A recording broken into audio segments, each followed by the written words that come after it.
Le film s'ouvre sur un aperçu de la vie de trois couples mariés différents. Le premier comprend Cosimo et Bianca, qui ont l'air heureux de leur relation et sont proches l'un de l'autre. En revanche, Carlotta et Lele sont le deuxième couple, qui semble éprouver des tensions dans leur relation. On peut voir Lele envoyer des messages à quelqu'un qui se cache dans la salle de bain, tandis que Carlada boit du vin seul et change ses sous-vêtements. Enfin, nous présentons un couple de chirurgiens-thérapeutes nommés Eva et Rocco. Bien qu'elle soit thérapeute, Eva éprouve des difficultés à élever sa fille de 17 ans, Sofia. Après avoir trouvé un paquet de protection dans son sac, elle ne devrait pas les utiliser. Elle informe Rocco de la même chose, mais les deux semblent avoir des opinions divergentes sur la façon de prendre soin de Sofia. Rocco veut laisser leur fille explorer de nouvelles choses par elle-même. Allez, chérie. C'est gênant, mais Eva pense autrement. Dans la scène suivante, nous apprenons que les trois couples sont sur le point de se rencontrer pour un dîner. Eva et Rocco sont les organisateurs, et ils se sont assurés de préparer tous leurs plats préférés. Au bout d'un moment, l'heureux couple, Carlada et Lele arrivent, apportant un repas fait maison. Eva et Rocco leur accueillent chaleureusement, et alors qu'ils commencent à discuter de leur vie, Cosimo et Bianca y sont également arrivés. Après que les trois couples se soient réunis, ils commencent à parler de Pepe, le 7e copain, qui est divorcé et est actuellement avec sa nouvelle petite amie Lucia. Tout le monde semble très désireux de la rencontrer, et il déclare que Pepe est le plus chanceux. Les amis commencent alors à assumer l'âge et l'apparence de Lucia, qui semble être au centre de leur conversation.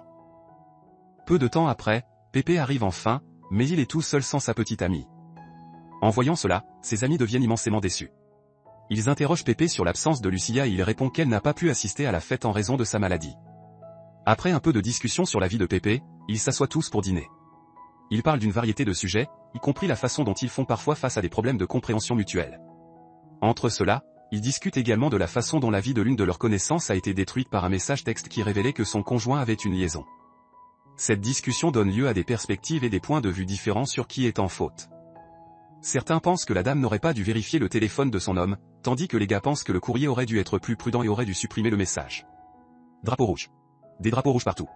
En raison du débat mineur, Eva dit que les téléphones portables sont de minuscules boîtes noires qui contiennent de sombres secrets de la vie. C'est tellement dangereux qu'il peut même détruire les mariages. Carlada est d'accord avec Eva, affirmant que Lele, son mari, ne lui a jamais montré son téléphone et l'a même porté dans la salle de bain. En entendant cela, Lele essaie de prouver qu'il n'a rien à cacher à sa femme. Alors il pose son téléphone sur la table, les autres le soutiennent aussi et ajoutent que ce sont des amis proches qui n'ont aucun secret entre eux. Pendant ce temps, étant thérapeute, Eva décide de rendre la situation plus divertissante. Elle suggère de jouer à un jeu où tout le monde doit poser son téléphone sur la table de la salle à manger et en mangeant. S'ils reçoivent des messages ou des appels, ils doivent les partager avec le groupe. Au début, la plupart d'entre eux hésitent à participer au jeu, mais pour montrer qu'ils n'ont pas de secret, ils finissent par accepter et mettent leur téléphone portable sur la table. Alors que le jeu est sur le point de commencer, Sofia, la fille d'Eva et Rocco, arrive là-bas, salue tout le monde et prend son père à part. Elle demande alors de l'argent à Rocco et part chez son ami pour assister à une fête. Juste à ce moment-là, Cosimo reçoit un SMS sensuel d'un numéro inconnu, surprenant sa femme Bianca. Tous les autres commencent à l'interroger sur l'expéditeur, mais bientôt il est révélé que le message vient en fait de Rocco, qui essayait de faire une farce à Cosimo. Où était-il? Après cela, le jeu commence. Au début, tout le monde semble être de bonne humeur et ils font des blagues pratiques, se taquinent et se disputent. Cosimo évoque même les incidents de leur vie d'adulte et se moque de ses amis. Entre les deux, Rocco et Lele vont à la cuisine et discutent du futur procès de la relation de Lele et Carlada. Ici, il est révélé que Lele et Carlada ne sont pas en bons termes et tentent de se séparer. Dans la scène suivante, Eva reçoit un appel de son père. Elle lui dit que ses amis sont là, mais malgré cela, le vieil homme révèle qu'Eva subit une méplastie d'augmentation, une procédure cosmétique pour les seins. Alors que tout le monde la regarde avec incrédulité, Eva se défend en déclarant qu'elle est satisfaite de son apparence à l'exception de ses seins. Bianca, cependant, affirme qu'étant elle-même thérapeute, elle doit accepter son corps tel qu'il est et devrait préconiser la même chose pour les autres. Cela rend les choses un peu plus sérieuses et suscite à nouveau une nouvelle série de points de vue différents. Certains d'entre eux lui reprochent de ne pas être allé voir son propre mari Rocco pour la procédure. Cela déclenche une discussion entre Eva et Rocco, les obligeant à apporter leurs problèmes interpersonnels à la table. Plus tard, Pepe et Lele font une petite pause pour fumer dehors, en regardant l'éclipse lunaire. Ici, Lele révèle qu'un de ses amis lui envoie une photo explicite tous les soirs à 10h, car il y aura le cas si Carlada le découvre. Il demande l'aide de Pepe pour l'aider à sortir de la situation. Lele lui demande alors d'échanger leur téléphone pour le moment, car ils sont de la même marque. Pepe s'oppose d'abord à l'idée, mais à la fin, il cède à la coercition émotionnelle de Lele et accepte de l'aider. Pendant ce temps, Eva et Carlotta sont dans la cuisine lorsque cette dernière révèle que le mari d'Eva, Rocco, suit une thérapie. Plus tard, tout le monde se réunit à nouveau autour de la table du dîner et d'autres textes, messages et appels arrivent. Ils aiment tous se moquer et plaisanter les uns avec les autres. À ce moment-là, Rocco renverse involontairement du vin sur lui-même et Eva le suit dans l'autre pièce pour l'aider à nettoyer le désordre. Profitant de cette occasion, Eva l'interroge sur la thérapie qu'il a reçue. Rocco répond qu'il y va depuis 6 mois et qu'il voulait garder le secret jusqu'à ce qu'il le termine. Eva s'énerve lorsqu'il admet qu'il veut essayer les choses avant même qu'elle n'essaie de se séparer. Quelque temps plus tard, Pépé reçoit la photo de l'ami attendu de Lele sur WhatsApp, et tout le monde commence à le critiquer à l'insu que ce n'est pas son téléphone. D'autre part, Lele reçoit également un SMS d'une personne nommée Lucio lui demandant comment il va. Cela rend Pépé très anxieux, et il commence à souligner comment ces téléphones violent la vie privée et perturbent des vies. Ce sont certainement les téléphones, pas les personnes qui les possèdent. Tout le monde est choqué par son explosion surprenante, et Lele décide donc de ne pas répondre au texte de Lucia. Plus tard, Carlada reçoit un message offrant divers services et réduction d'une maison de retraite. Lele est vraiment offensé par cela, car sa vieille mère vit également avec eux dans la famille. Bien qu'il reconnaisse que sa mère peut parfois être un défi, il ne veut pas la placer dans une maison de retraite pour personnes âgées. Dans la scène suivante, quand il est environ 10 heures, tout le monde décide de regarder l'éclipse depuis le balcon dans le but d'apaiser la situation. Après avoir observé le magnifique paysage pendant un moment, il propose de prendre une photo de groupe sur le téléphone de Bianca. Malheureusement, alors qu'ils sont sur le point de prendre une photo de groupe, elle reçoit des textos de son ex, provoquant la colère de Cosimo et le rendant envieux. Cependant, avant que les choses ne se réchauffent, Bianca parvient à le calmer avec une explication convaincante. Enfin, Lele suggère à Bianca de donner à son ex le numéro de téléphone d'Eva, mentionnant qu'il a besoin d'un thérapeute au lieu d'une ex-petite amie. Suite à cela, Sofia appelle son père Rocco et lui demande son avis sur le fait de coucher avec son petit ami. Comme prévu, il donne les bons conseils à Sofia et l'encourage à embrasser son indépendance et à poursuivre son vrai bonheur. Ici, elle révèle également que son père est celui qui lui a remis la protection plus tôt.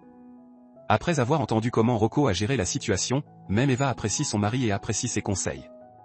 Ensuite, Lele reçoit encore un autre texto de Lucio, et cette fois, il choisit de lui répondre par SMS et de l'informer qu'il est à une fête avec ses amis. Malheureusement, les choses deviennent rapidement incontrôlables lorsque Lucio l'appelle et lui crie dessus, admettant qu'ils sont en couple. Tout le monde est choqué par cette nouvelle et commence à penser que Lele est gay.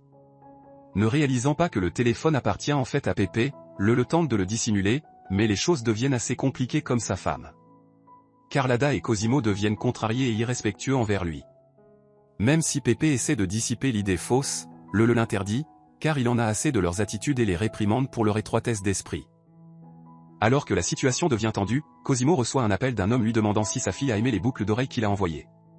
Cosimo essaie d'éviter la conversation, mais tout le monde l'a déjà entendu parce que Bianca ne porte pas de boucles d'oreilles et n'a même pas les oreilles percées, elle est perturbée. Lorsque les deux se disputent, le répartiteur de taxi de Cosimo le contacte.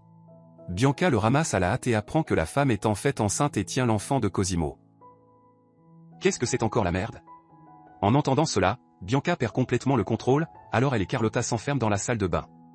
Pendant ce temps, Eva tire Cosimo de côté, enlève ses boucles d'oreilles, les lui rend et lui crache au visage, le traitant de dégoûtant. Quand Rocco voit Eva bouleversée, il tente de la consoler, mais elle continue de pleurer sans lui parler. D'autre part, Lele s'approche de la salle de bain et tend son téléphone à Carlada avec un message très privé d'un ami Facebook. Carlada devient agitée par cela et lui dit qu'il n'est qu'un utilisateur aléatoire de Facebook qu'elle ne connaît même pas. Suite à cela, la situation devient encore plus sombre lorsque Carlada sanglote en discutant de la façon dont elle était à blâmer pour l'accident de la route pour lequel Lele fait actuellement face à des poursuites judiciaires. Que se passe-t-il? Par la suite, alors que Carlada s'en va, elle se moque de l'homosexualité de Leila. À ce moment, Pépé admet finalement que c'est lui qui est homosexuel et non Lele. Il poursuit en exprimant sa déception envers tout le monde pour leur hypocrisie. De plus, il les avertit qu'il ne présenterait jamais sa bien-aimée, qu'il avait nommée Lucio, de peur que leur apparence et leur comportement étrange ne lui nuisent. Plus tard, le groupe commence à s'inquiéter pour Bianca, qui est toujours confinée dans la salle de bain. Quand elle ne répond à rien, ils enfoncent la porte pour vérifier si elle va bien. Étonnamment, Bianca applique calmement du rouge à lèvres. Elle pose ensuite son alliance sur la table, après quoi elle nargue tout le monde pour leur hypocrisie et s'en va. Étonnamment, dans la scène suivante, tout le monde semble quitter la fête. Après avoir passé un bon moment, ils rient et s'embrassent comme si tout allait bien. Plus tard, alors qu'Eva et Rocco se rendent dans leur chambre après la fête, il est révélé que Rocco leur a interdit de jouer au jeu du téléphone et que la situation chaotique n'a jamais eu lieu. Il a arrêté le jeu en mentionnant qu'il est préférable de ne pas jouer avec ses téléphones car ils contiennent les secrets les plus intimes.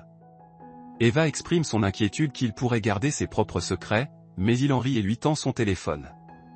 Il prétend également qu'il n'a rien à cacher, puis se retourne pour partir après avoir fait l'éloge des boucles d'oreilles d'Eva. Le film se termine ensuite avec tout le monde mentionnant qu'ils ont passé un bon moment chez Eva et Rocco. Donc, ce que nous avons vu n'était qu'un rêve ou une chronologie sombre? Ou regardions-nous simplement un film?